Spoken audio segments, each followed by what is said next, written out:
Day 27, Egypt and Exodus, Exodus 1-2, Leviticus 1, Psalm 43, let's begin. Exodus 1-2. These are the names of the sons of Israel, who went into Egypt with Jacob. They entered, each one with his house. Reuben, Simeon, Levi, Judah. Issachar, Zebulun, and Benjamin. Dan and Naphtali, Gad and Asher. Therefore, all the souls of those who went forth from Jacob's thigh were 70. Now Joseph was in Egypt. When he had died, along with all of his brothers and all of that generation, the sons of Israel increased, and they multiplied like seedlings. And having been strengthened exceedingly, they filled the land. Meanwhile, there arose a new king over Egypt, who was ignorant of Joseph. And he said to his people, Behold, the people of the sons of Israel are many, and they are stronger than we are. Come, let us wisely oppress them, lest they multiply, and if any war should advance against us, they may be added to our enemies, and having fought against us, they might depart from the land. And so he set over them masters of the works, in order to afflict them with burdens. And they built for Pharaoh the cities of the tabernacles, Pithom and Ramses. And the more they oppressed them, so much more did they multiply and increase. And the Egyptians hated the sons of Israel, and they afflicted them and mocked them. And they led their life directly into bitterness, with hard work in clay and brick, and with all kinds of servitude, so that they were being overwhelmed with the works of the land.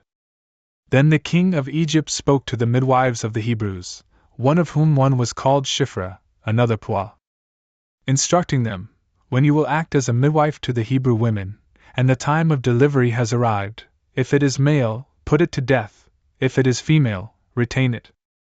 But the midwives feared God, and so they did not act according to the precept of the king of Egypt, but they kept the males safe. And summoning them, the king said, What did you intend to do, so that you would save the boys?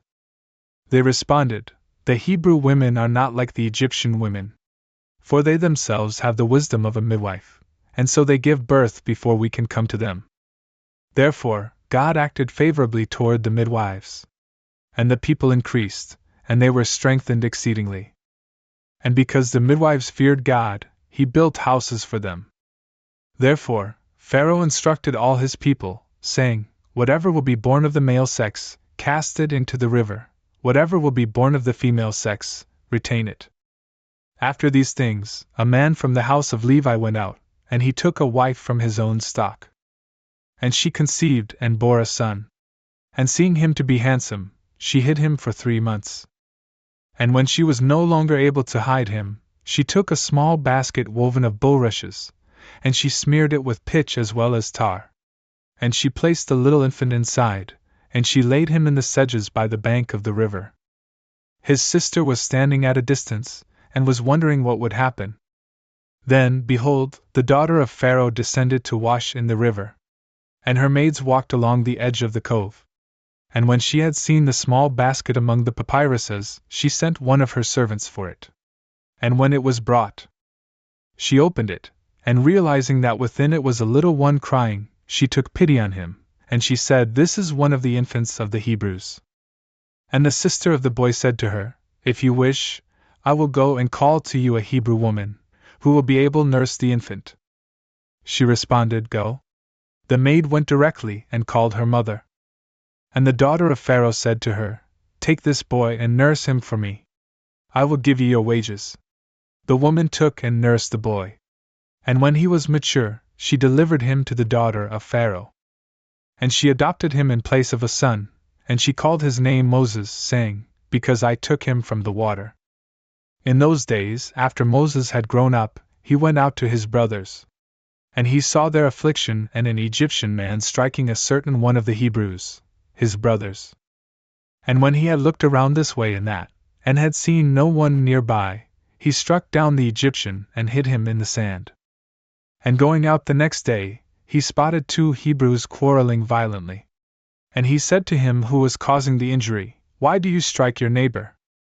But he responded, Who appointed you as leader and judge over us? Do you want to kill me, just as yesterday you killed the Egyptian? Moses was afraid, and he said, How has this word become known? And Pharaoh heard this talk, and he sought to kill Moses. But fleeing from his sight, he stayed in the land of Midian, and he sat down next to a well. Now there was a priest of Midian with 7 daughters, who came to draw water. And having filled the troughs, they desired to water their father's flocks. The shepherds overcame them and drove them away. And Moses rose up, and defending the girls, he watered their sheep. And when they had returned to their father, Reuel, he said to them, "Why have you arrived sooner than usual?" They responded, "A man of Egypt freed us from the hands of the shepherds. Moreover, he also drew water with us and gave the sheep to drink." But he said, "Where is he? Why have you dismissed the man? Call him, so that he may eat bread." Therefore Moses swore that he would live with him. And he accepted his daughter Zipporah as a wife. And she bore a son to him, whom he called Gershom, saying, "I have been a newcomer in a foreign land." In truth, she bore another, whom he called Eleazar, saying, "For the God of my father, my helper, has rescued me from the hand of Pharaoh." In truth, after a long time, the king of Egypt was dead.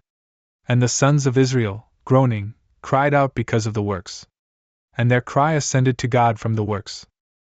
And he heard their groaning, and he also remembered the covenant which he formed with Abraham, Isaac, and Jacob.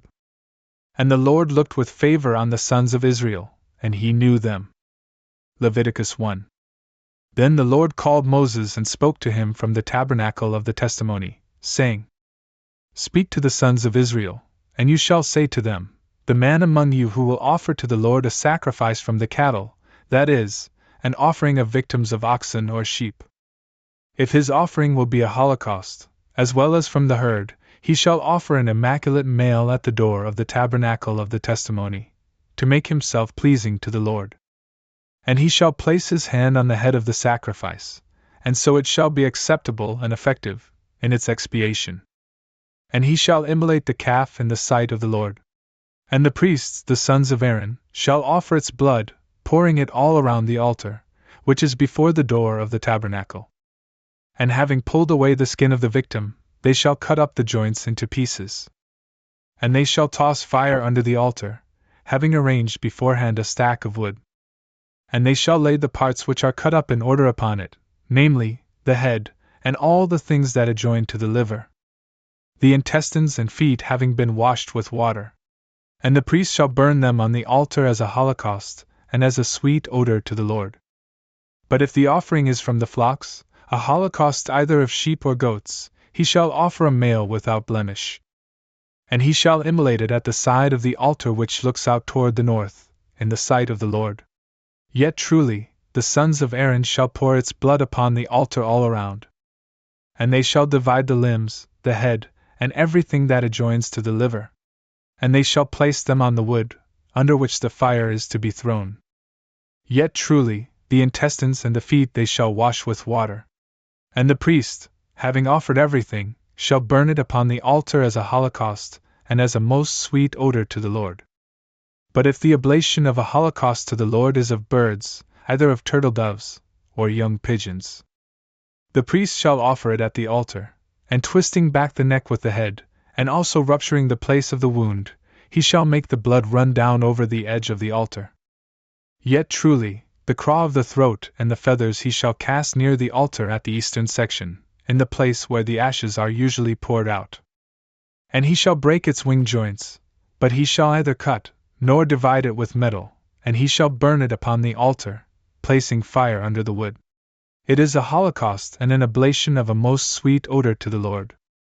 Psalm 43. Unto the end. To the sons of Korah, toward understanding. We have heard, O God, with our own ears. Our fathers have announced to us the work that you wrought in their days and in the days of antiquity.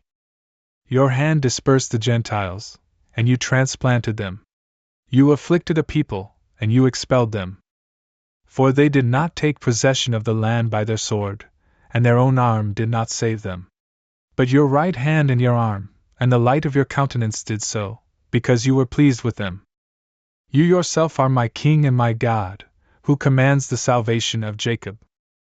With you, we will brandish a horn before our enemies, and in your name, we will spurn those rising up against us. For I will not hope in my bow, and my sword will not save me.